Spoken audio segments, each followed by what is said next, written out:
Hi hello good morning welcome to our channel. ఈరోజు కార్తీక దీపం full video అనేది చూద్దామండి. ఇంకా జోష్న అయితే వచ్చి టెడ్డీ బేర్లో వెతుకుతూ ఉంటుంది ఎంగేజ్మెంట్ రింగ్స్ కోసం. కానీ అందులో ఏమీ కనిపించవన్నమాట.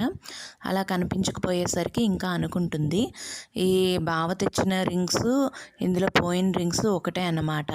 అంటే బావకి నేను ఈ ఎంగేజ్మెంట్ ఆపాలి అన్న విషయం తెలిసిపోయింది అనేసి అనుకుంటూ ఉంటుండగా ఇంకా పారు అయితే జోష్న అనుకొని వస్తుంది. వచ్చి లాగి ఒకటిస్తుంది అనమాట జోష్నకి. అయితే జోష్న ఏమో గ్రానీ అని గట్టిగా అరుస్తుంది. అలా అరిచేసరికి ఏంటి గ్రానీ, నీ దీనికోసం ఎవరి మీద ఏమైనా తోసేస్తావా అనేసి గట్ట పారు అయితే అరుస్తుంది. అలా అరిచేసరికి ఏంటి గ్రానీ, నీ మీద ఎంగేజ్మెంట్ రింగ్స్ కోసం చెప్పాను అనేసి నన్ను ఇప్పుడు వచ్చి కొడతావా అనేసి అంటూ ఉంటుంది. అంటే ఇంకా పారు అంటుంది, కొట్టకపోతే ఇంకేం చెయ్యాలి, నీ దీనికోసం ఎదుటి వాళ్ళ మీద ఏమైనా తోసేస్తావు నువ్వు. అయినా మీ తాత నేను ఎంగేజ్మెంట్ రింగ్స్ తీశాను అని నువ్వు అన్నందుకే శివతాండవం చేశాడు. ఇంకా నేను కనుక ఆ రింగ్స్ తీశాను అని ఒప్పుకొని ఉంటే నాకు ఇంకా చావు దెబ్బలే అనేసి అంటుంది. అయినా అదేంటది అలా ఎలా తోసేసావు అనేసి అడుగుతుందన్నమాట. అలా అడిగేసరికి ఇంకా జోష్న అయితే అంటుంది, ఈ విషయం మనం ఎంగేజ్మెంట్ ఆపాలి అనుకుంటున్న విషయం బావకి తెలిసిపోయింది అనేసి అంటుంది. అలా అనేసరికి ఇంకా పారు అయితే అంటుంది, వాడికి తెలియకుండా ఎలా ఉంటుందిలే, అయినా నేను ఎక్కడో దాచిన చెవి కమ్మలే తీసి దాసేశాడు. ఇంకా నీ ఎంగేజ్మెంట్ రింగ్స్ ఒకటి వాడికి ఒక లెక్క. అయినా వాడిని కాళ్ళ వేళ్ళ పడి నా నగల్ని మళ్ళీ వెనక్కి తెచ్చుకున్నాను. అయినా ఆడికి అన్నీ తెలిసిపోతాయిలే, మనం ఎంగేజ్మెంట్ ఆపాలి అని అనుకుంటున్న విషయం కూడా ఆడికి అలానే తెలిసిపోయి ఉంటుంది అనేసి అంటుంది. అయినా నేను నీకు మంచి చెయ్యాలి అని చూస్తుంటే నువ్వేమో నా కిందనే భోగి మంటలు పెడుతున్నావు కదా అనేసి అంటుంది. అలా అనేసరికి ఇంకా జోష్న అంటది, అయినా నువ్వెక్కడికి వెళ్ళిపోతావు గ్రాని, ఈ ఆస్తంతా నా పేరున రాయించకుండా నువ్వెక్కడికి వెళ్ళిపోతావు అని అంటే, నువ్వే నన్ను పైకి పంపించేటట్టున్నావులే అనేసి పారు అయితే అంటుందన్నమాట. అలా అనేసరికి ఇంకా జోష్న అంటుంది, అయినా వాళ్ళని మనం ఏం చెయ్యగలం, ఆ దీపని కార్తీక్ని వాళ్ళు ఎలాగైనా ఇచ్చేయాలి అనేసి చూస్తున్నారు.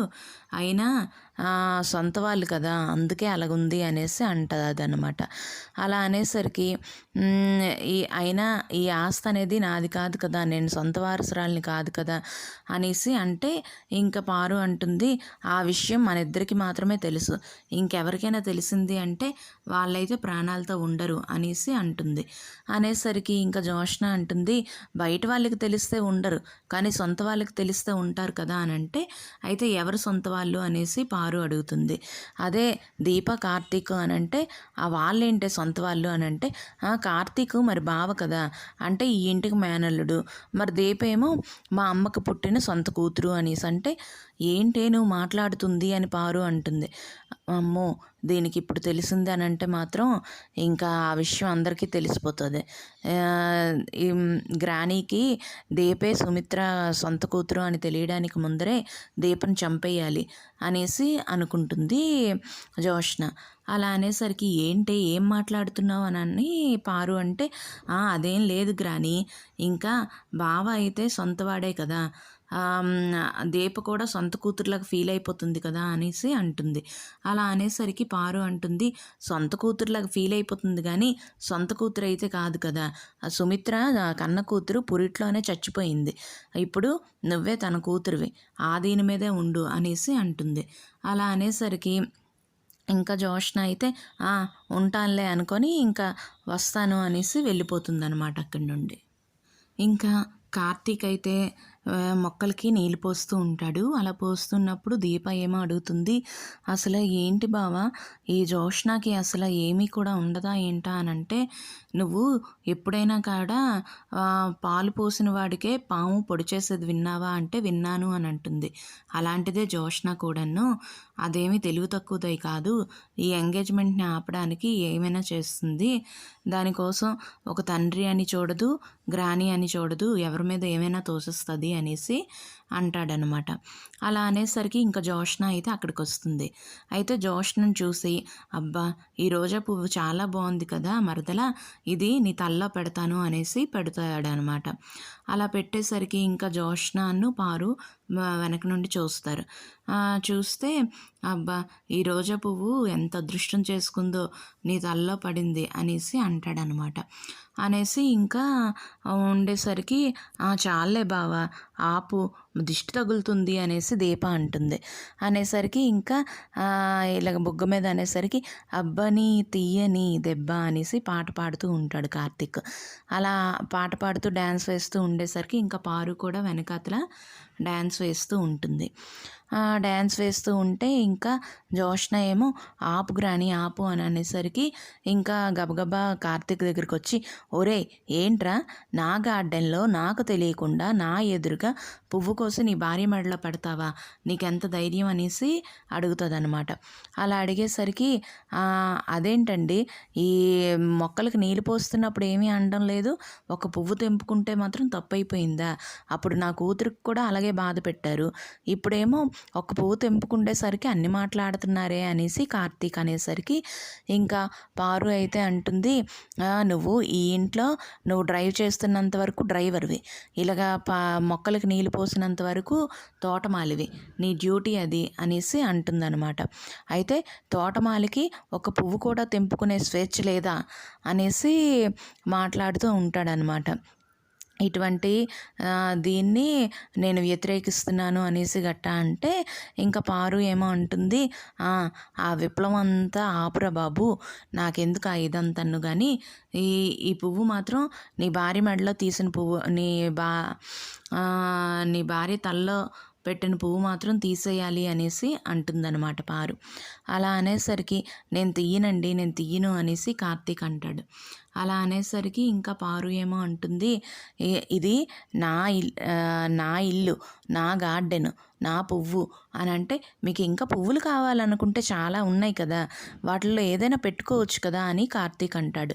అనేసరికి నాకు తెలీదు, నాకు ఆ పువ్వు కావాలి అని అంటే, ఏమండి ఇన్ని పువ్వులు ఉన్నాయి మీకు చాలవా, ఇవేమైనా అమ్ముకుంటారా అనేసి కార్తీక్ అడుగుతాడు. అలా అనేసరికి ఇంకా పారు అయితే అలాగా నాకు తెలీదు, నా పువ్వు నా ఇది అని అంటే, అంతా మీది నాది అని అంటున్నారేంటి, ఇదేమి మీది కాదు నాది కాదు, అలాగని ఈ పెద్ద మేడం గారిది కూడా కాదు అనేసి అంటాడు. అనేసరికి ఇంకా అవును కానీ నా భార్య నా చెంపని స్మూత్గా నిమిరితే పెద్ద మేడం గారి చెంపేంటి బుగ్గంతా ఎర్రగా కందిపోయింది అనేసి అంటాడు. అనేసరికి ఇంకా దీప కూడా అంటుందన్నమాట, ఏంటి మేడం గారు మీ బుగ్గంతా కూడా టమాటో పండులాగా రెడ్గా అయిపోయింది అని అంటే కార్తీక్ అంటాడు, ఎవరో లాగిపెట్టి ఒకటి ఇచ్చినట్టున్నారు అందుకే అలాగుంది. నరసింహ చెప్పు అని అంటే ఇంకా పారు అంటుంది, ఎవర్రా అని అంటే దీప ఏమో అంటుంది, అది అందరికీ వినిపించదు అమ్మగారు, ఓన్లీ బావకు మాత్రమే వినిపిస్తుంది అనేసి అంటదనమాట. అనేసరికి ఇంకా కార్తీక్ అయితే తిడుతూ ఉంటాడనమాట, మీకు కొట్టిన వాళ్ళ కాలు ఇరిగిపోను, వాళ్ళ చేతులు పగిలిపోను, వాళ్ళు కాలు జారిపడా అనేసి గట్టా అంటూ ఉంటే ఇంకా ఆపురా బాబు ఆపు అనేసి అంటూ ఉంటుంది పారు.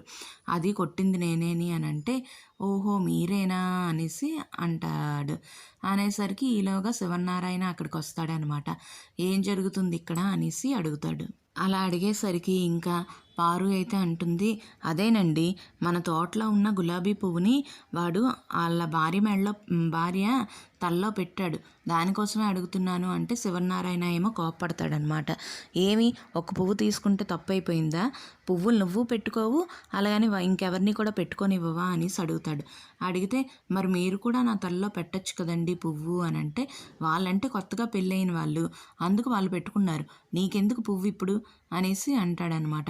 పోనీ ఇప్పుడు కాదు మన పెళ్ళైన కొత్తలో కూడా పెట్టలేదు కదా పువ్వు అనేసి అడుగుతుంది.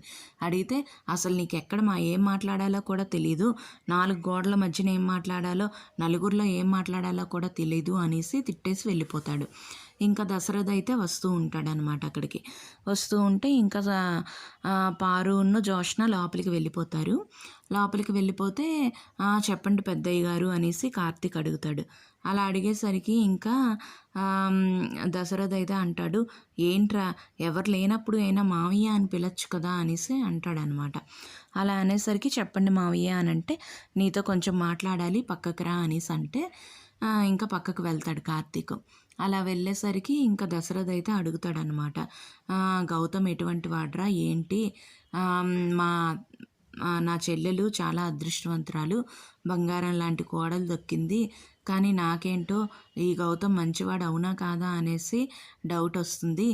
నా కూతురు ఎవరు ఎటువంటి వారో కూడా నేను తెలుసుకోలేకపోతున్నాను. మొన్నటి వరకు జోష్న గురించి కూడా నాకు తెలియదు.